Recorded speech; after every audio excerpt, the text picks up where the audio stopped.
EFL managerial merry-go-round has slowed down a dramatic bit, and we now know the fixtures for the upcoming campaign. But what about my predictions? Have they changed in the past month? Well, we're going to take a look next.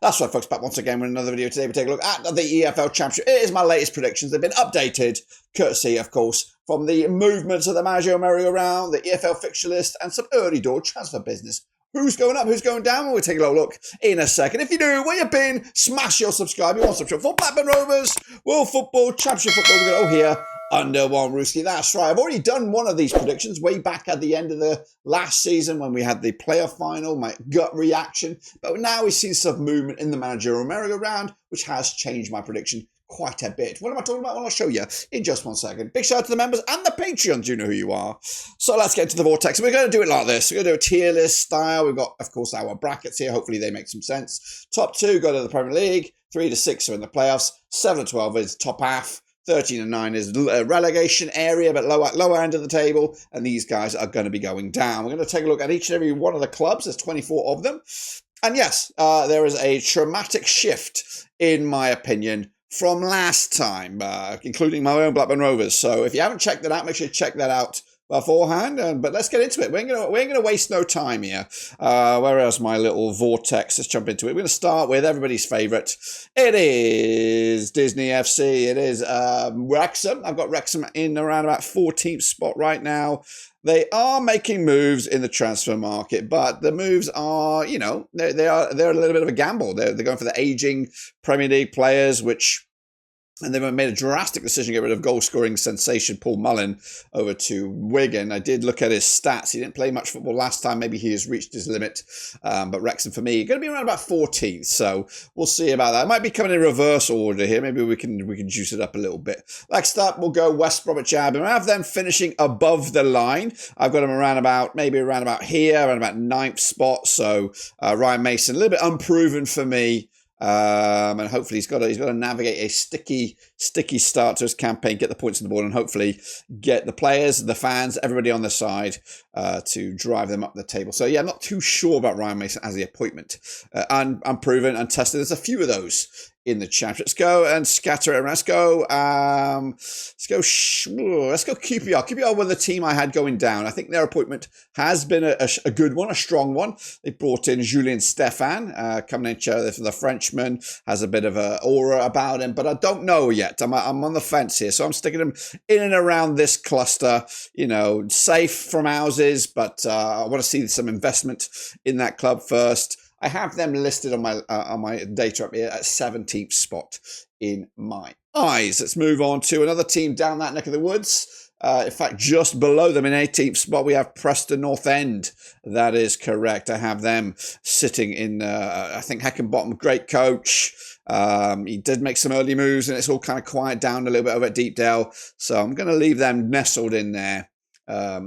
Just before just a couple of spots before the drop. I'm just trying to look at my sides here. We might need to scooch these up a smidge just to squeeze them all in there. Let's go Portsmouth. They're also down there. We're going to start to load up this area. Got them down into 90th, which means safety. I think again, still trying to keep them in the division here. And then anytime they can do just that, they will, build upon next season. So for me, yep, got them into 90th to John Massinho, keeping them in there. He's doing a great job as well at the moment. So Portsmouth, John Massinho doing the biz. I also have down there and hanging on in there. It is Oxford United, but only, well, on the skin of their teeth also. They're in 20th spot. Again, I think they're just content to be in the division. We are going to see, I think, in my eyes, some strong clubs going to go down. That's right. Oxford United should be hanging on in there as well. Let's move up to the, I'm trying to get down that area kind of squared away here. And we've got at least another one. There he is. Charlton. Nathan Jones, he's a master of the dark arts, and I do think he'll get the best out of Charlton this time and have enough in the tank to stick around in the division. Maybe I'll push myself up here. That's why we don't need that many spots up there. So I'm going to move myself up there. There we go. That's nice. We like it up there.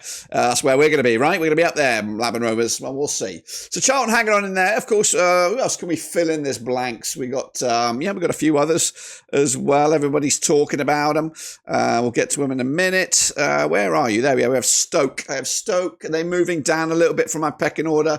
I have them in and around about here, 15th spot. We're going to have to scooch this just a fraction over to the right. So we have 13th available, and we have the spot between Stoke and QPR available.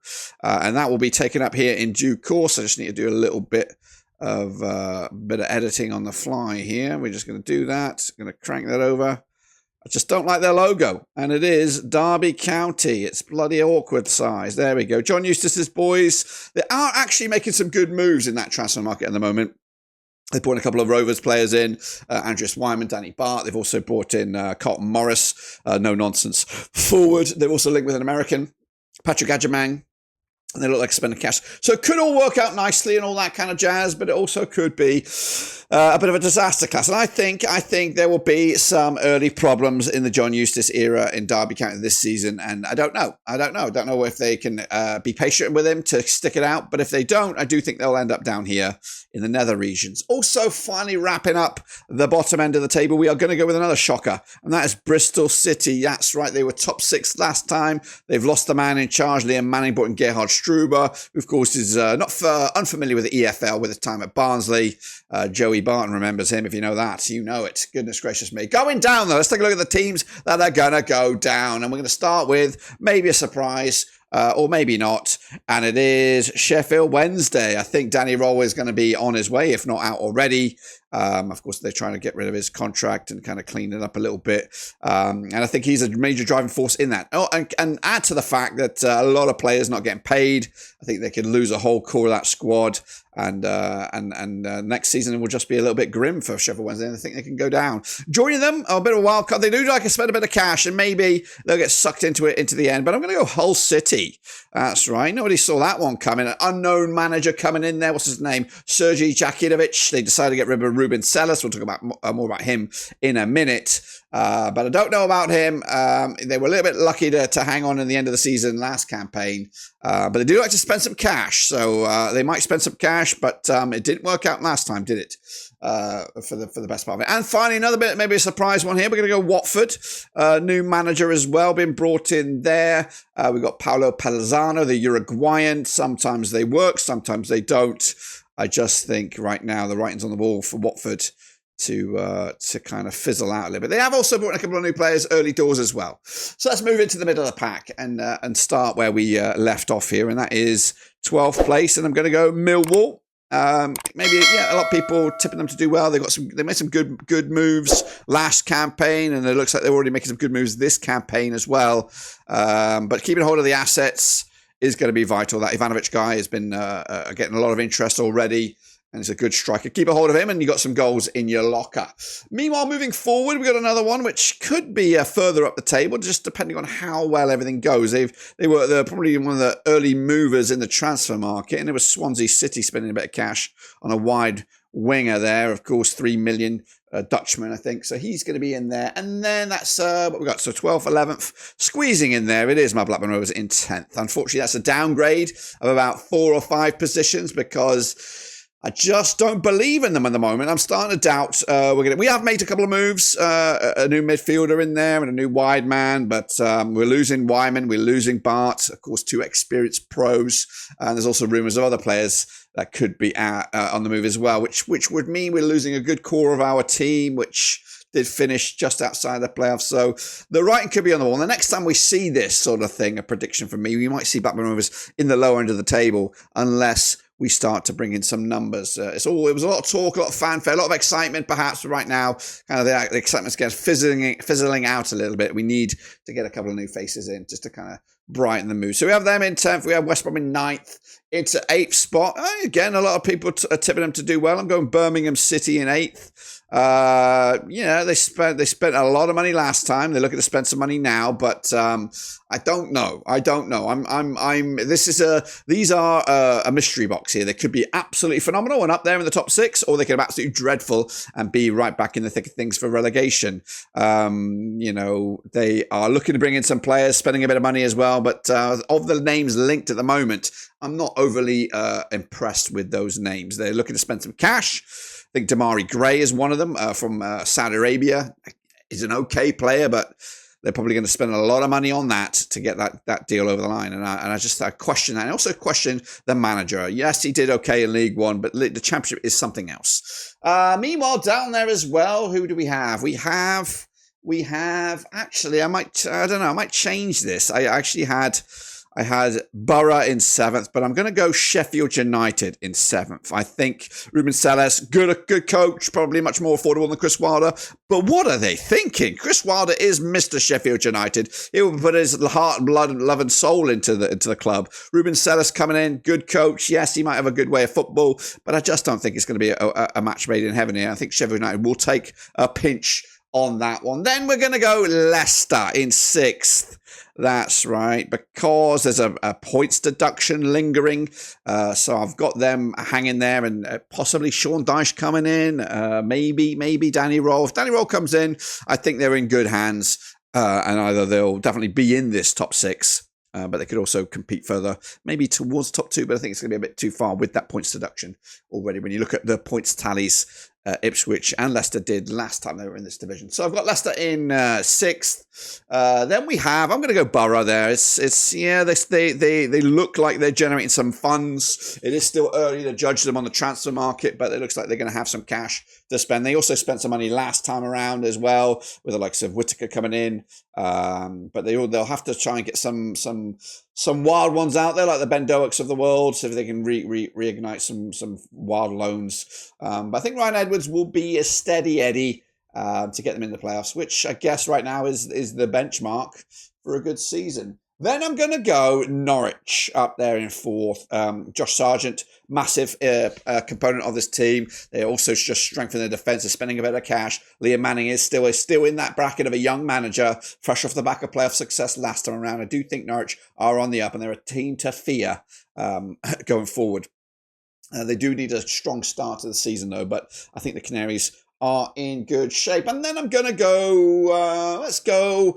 I'm torn here. This is where it gets a little sticky. I'm going to put Ipswich. I didn't have them number 1 last time, but I'm going to go there now. I think keeping a hold of Kieran McKenna is monumentally massive. I was wavering on this because of the Brentford situation, where Brentford losing Thomas Frank, and there was a link with Kieran McKenna there. And I thought if he goes, then I think Brentford will be okay in the Prem. But then I thought Ipswich will probably take a massive downgrade and go maybe playoffs, or maybe even outside the playoffs. So keeping McKenna massive. It looks like they've done that. And it's a coin flip now between Southampton and Coventry. And I'm probably, again, Coventry have a lot of tools in the locker. I'm probably going to put them in 3rd right now, Coventry. And then I'm going to put Southampton in 2nd, purely because Southampton have a lot of Premier League players in there. They can either sell them or they can keep them.